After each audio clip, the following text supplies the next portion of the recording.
इस मर्तबा जो थीम है रिपब्लिक डे का वो है जनाब इंडिया मदर ऑफ डेमोक्रेसी। क्या कहेंगे कि ये भारत मतलब चाह क्या रहा है? खित्ते में कोई थानेदार बनना चाह रहा है, यहाँ का कोई वडेरा बनना चाह रहा है, क्या चाह रहा है? हर साल ये बड़ा इंपॉर्टेंट इनका डे होता है, उसमें अपने मिलिट्री पावर ये शो करते हैं और हर साल ये कोशिश करते हैं दुनिया के किसी बड़े मुल्क के सरबराह हुकूमत या सरबराह मुमलकत को वहां पर मेहमान ख़ुसूसी के तौर पर बुलाएं। ये देखने को मिल रही है कि उन्होंने अब ये एक ट्रेंड बना लिया है कि दुनिया का बड़े से बड़ा लीडर वहां पर पहुंचता है और वो उसको लेकर रोड पर निकलते हैं। अब वक्त नहीं आ गया कि इस भारत को, इस मुल्क को दहशतगर्द मुल्क डिक्लेयर कर देना चाहिए, करार दे देना चाहिए।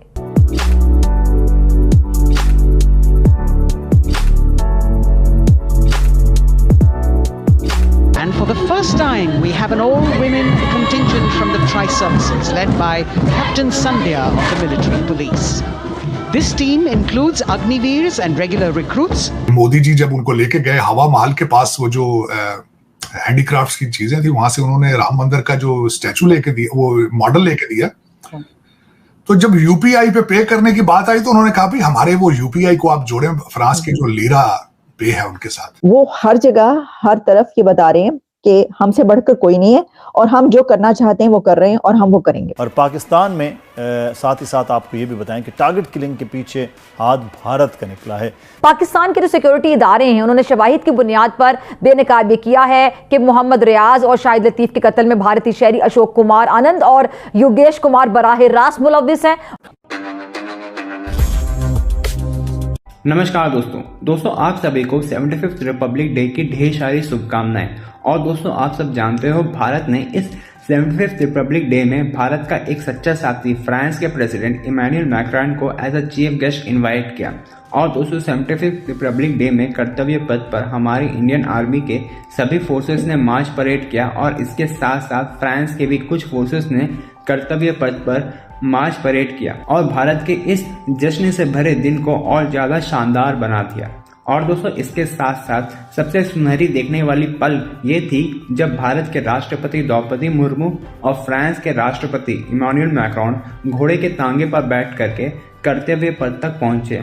और दोस्तों अब भारत और फ्रांस के रिलेशंस पहले से और ज्यादा मजबूत होने जा रहे हैं। जिस तरह से भारत और फ्रांस लगातार एक दूसरे के साथ सहयोग बना रहे हैं और इसके साथ साथ फ्रांस भारत के साथ मिल करके काफी बड़े लेवल पर डिफेंस कॉपरेशन भी करने वाला है, जहां पर भारत में फ्रांस के डिफेंस कंपनीज इन्वेस्ट करेंगे और भारत में ही मैन्युफैक्चर भी करेंगे।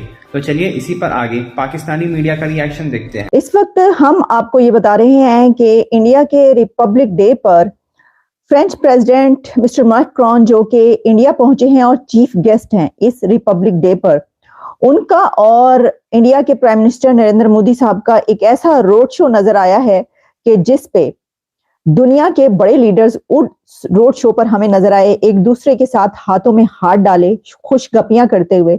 लेकिन ये तो एक तरफ, इसके साथ ही ये भी डेवलपमेंट नजर आ रही है कि 26 राफेल और 6 न्यूक्लियर प्लांट्स की बात की जा रही है। तो आइए जरा इसको डिस्कस किए लेते हैं कि ये जो एक बड़ा दिन इंडिया का और इस पर प्रेसिडेंट मैक्रॉन मौजूद हैं इंडिया में, उसमें क्या क्या सूरत हाल सामने है।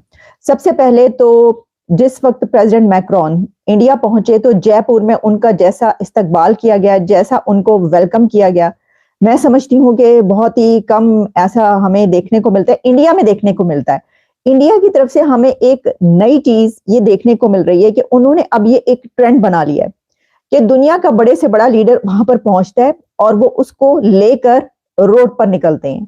एक रोड शो किया जाता है भारत के वजीर आजम नरेंद्र मोदी साहब के साथ। हर दुनिया का बड़ा लीडर जीप पर खड़ा होता है और जीप पर वो निकलते हैं अपने रोड पर। रोड के दोनों अतराफ उनकी आवाम होती है और उनके ऊपर फूलों की पत्तियां निछावर की जा रही होती हैं और उनके हक में स्लोगन्स सुनने को उस वक्त मिल रहे होते हैं।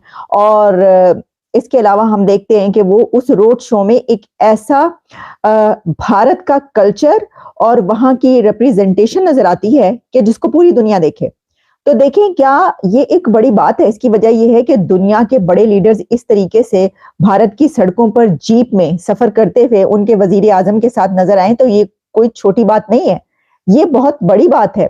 और हमने देखा कि इससे पहले जब पहुंचे थे यूएई के जो लीडर हैं वहां के हेड, तो वहां पर भी हमने ये देखा कि इसी तरीके से भारत के वजीर आजम नरेंद्र मोदी उनके साथ भी गले मिलते हुए, रोड शो करते हुए, और रोड पर जीप में जब निकलते हैं तो दोनों तरफ से लोग, आवाम सड़क पर मौजूद होते हैं, फूलों की पत्तियां निछावर हो रही होती हैं।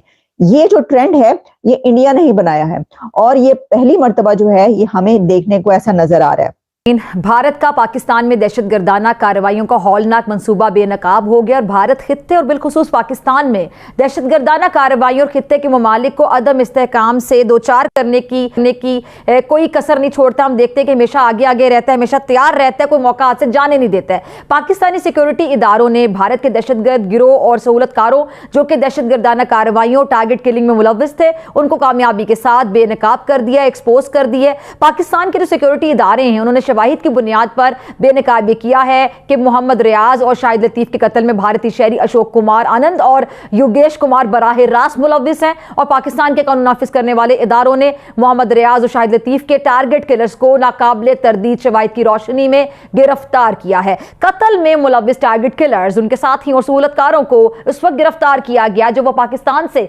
फरार होने की बाकायदा कोशिश कर रहे थे। मोहम्मद रियाज को 8 सितंबर 2023 को रावलाकोट, जबकि शाहिद लतीफ को 11 अक्टूबर 2023 को डस्का में टारगेट किलर्स ने कत्ल किया था। कत्ल किए जाने वाले मोहम्मद रियाज और शाहिद लतीफ पुरअमन शहरी थे। उनका कसूर सिर्फ यह था कि उन्होंने कश्मीर में जारी जुल्म और बर्बरियत और भारत के घिनौने चेहरे को बेनकाब किया था। तहकीकाती इदारों के पास जो मुस्तनद शवाहिद हैं वो हैं कि इस पूरी टारगेटेड किलिंग मुहिम में तीसरे मुल्क में मौजूद भारतीय शहरी शामिल हैं जो कि इसकी फंडिंग करने के साथ साथ हिदायत भी दे रहे थे और मुहिम को कंट्रोल भी कर रहे थे। नाज़रीन, भारत बैनुल-अक़वामी क़वानीन की मुसलसल हम देख रहे हैं कि खिलाफ वर्जियों में मसरूफ़ है। इस पर बात करने के लिए मेरे साथ मुअज़्ज़िज़ मेहमान मौजूद दफ्तर ख़ारिजा मुमताज़ ज़हरा बुलु साहब, बहुत शुक्रिया ज्वाइन करने के लिए, और सीनियर तजक्कार माहिर कौमी सलामती उमर सैयद मोहम्मद अली, आप दोनों के वक्त का बहुत शुक्रिया। पहले मैं मुमताज़ साहबा आपकी तरफ आना चाहूँगी, फिर अली साहब आपकी तरफ आती हूँ। मुमताज़ साहबा, ये हम देख रहे हैं कि भारत की जानिब से तमाम जो पहले हमने देखा कनाडा में जो सिख रहनुमा हैं उनका किस तरह कत्ल किया गया, फिर अमेरिका की जानिब से भी भारत को बाकायदा शटअप कॉल दी गई, उसके बाद पाकिस्तान में किस तरह ये दहशतगर्दाना कार्रवाइयों में सरगर्मी में मसरूफ़ रहता है और कुलभूषण इसकी जीती जागती मिसाल है। और अब ये देखें, ये भी हमारे पास शवाहिद हैं, सबूत हैं। क्या कहेंगे, आखिर भारत चाहता क्यों है, बाज क्यों नहीं आ रहा? देखें, आपका पहली तो बात है, जिस तरह आपने बताया बिल्कुल क्लैरिटी से आज फॉरेन सेक्रेटरी ने भी सारी दुनिया के सामने ये एक केस प्रेजेंट किया है कि इंडिया की एजेंट्स इन्वॉल्व्ड हैं पाकिस्तान में एक्स्ट्रा जुडिशियल और एक्स्ट्रा टेरिटोरियल किलिंग्स में, और हमने आज 2 केसेस को दुनिया के सामने लाए हैं और इसमें हमारे पास ठोस शवाहिद हैं, फोरेंसिक एविडेंस है, फाइनेंशियल ट्रांजैक्शंस हैं, और हमने वो 2 इंडिविजुअल्स जो मास्टरमाइंड थे इन ऑपरेशंस के, उनके हमने पासपोर्ट्स भी जारी किए हैं कि वो किस तरीके से ये इस ऑपरेशंस को ओवरसी कर रहे थे।